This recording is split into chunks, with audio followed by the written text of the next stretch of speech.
আজকের এই তারুণ্যের সমাবেশে উপস্থিত ছাত্র যুব শ্রমিক অধিকার পরিষদের নেতৃবৃন্দ সহ সাধারণ জনগণ, সাংবাদিক ভাই ও বোনেরা এবং দূর দূরান্ত থেকে যারা আমাদের কণ্ঠ শুনছেন, সকলকে সালাম এবং শুভেচ্ছা জানাচ্ছি।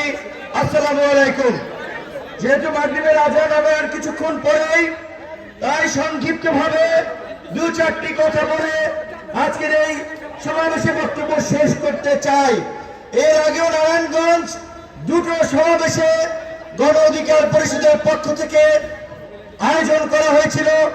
আমরা এসেছি, আমাদের কথা আপনারা শুনেছেন। আমরা শুধুমাত্র আজকে এই তারুণ্যের সমাবেশকে কেন্দ্র করে নারায়ণগঞ্জের তরুণদের উদ্দেশ্যে দু তিনটি প্রশ্ন রেখে বলতে চাই। 5ই আগস্টের পূর্বে যে স্বপ্ন এবং আকাঙ্ক্ষা নিয়ে তরুণরা নিজের জীবন বাজি রেখে রাজপথে নেমেছে, এই 24-এর গণ অভ্যুত্থানের পরের 15 মাসে সেই স্বপ্ন এবং পরিবর্তন কতটুকু পূরণ হয়েছে? পূরণ কি হয়েছে? পূরণ হয় নাই। কাজেই ওই যে আমরা রাজপথে বারবার স্লোগান দিয়েছি তো রক্ত, আরো দেব রক্ত, আমরা আর রক্ত দিতে চাই না, আমরা আর রক্ত দিব না।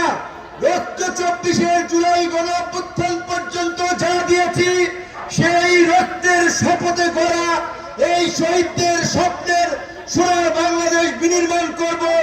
24 জুলাই পরবর্তী এটাই হোক আমাদের দীপ্ত শপথ। আমরা যেমন রাজপথে বারবার স্লোগানে বলি, শহীদের রক্ত বৃথা যেতে দেব না, কিন্তু বাংলাদেশের গত 50 বছরে শহীদের রক্ত অনেক ক্ষেত্রেই বৃথা গিয়েছে। অনেক ক্ষেত্রেই আমরা যে লক্ষ্য উদ্দেশ্য নিয়ে আন্দোলন সংগ্রাম করেছি, সেটি পূরণ হয় নাই।